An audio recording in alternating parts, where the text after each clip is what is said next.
Herta worked very hard and he took a lot of chances to get past Team Pakistan. Adam Khan was defending that position to the limit of what he's permitted to do. Team China off on the gravel, and that's contact with Portugal. Yeah, it looks like they've made contact and the steering wheel gets thrown out while the Chinese driver's learning all the tricks of the trade in motorsport. He looks very frustrated. Team France leads from Great Britain and Switzerland by just over half a second, but he's not getting away from Team GBR. Now, whether that's just a policy, he doesn't have to romp away. There's no need to do that. He just has to have control, because he knows that Team GBR is watching their mirrors more than they're looking ahead. Canada's up to 10th place. Canada's had a great start. They were 15th on the grid, but they're up to 10th. There's Australia. They've also made some good ground. 16th place for Australia, and they were right at the very back. Now, Pakistan is coming under attack here from Canada. That's the next one that the Canadian car's trying to pass. Now watch Adam Khan. He takes some unusual lines into corners. He tries to get the car as straight as possible so as he can maximise the grip and the bite coming off the corner. He doesn't want to have the rear tyres sliding around. He wants a clean exit.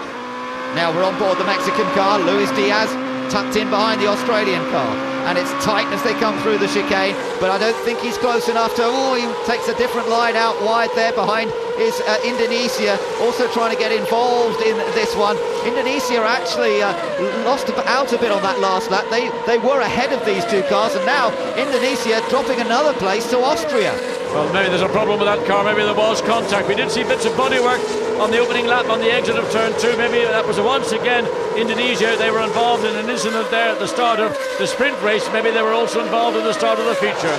So it's action everywhere we look. Team India have lost out a bit on this opening couple of laps. They're running down in 14th position. They started 11th, remember, so they'll be disappointed about that. Will Davison for Australia in the bright yellow car doing his best to fend off at the moment Team Mexico. Let's look at the start again. So look on the left, a great start from Switzerland and from France, but look how much France pushes Switzerland across. That is again a very aggressive move from Alexander Premat. We saw wave flags. There is Brazil and the Netherlands almost side by side. How all those cars behind, and there was virtually nothing. There was almost contact with the Team Netherlands car from one of the back markers. Yeah, and Great Britain then went round the outside at turn 1, dived down the inside and got that position. This is Piquet.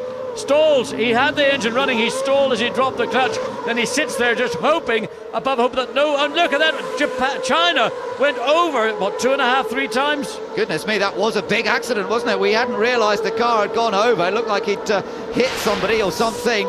But that's the car he had the contact with. It's Portugal, and that's limping in. Yeah, right rear is not there. The tyre has totally disappeared. Bodywork damage. You can see the nose. There's the car. Well, this is coming back. This is a replay of what happened. The right rear flat and the car virtually undrivable.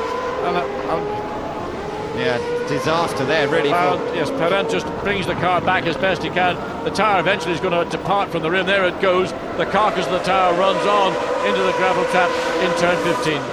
Amazing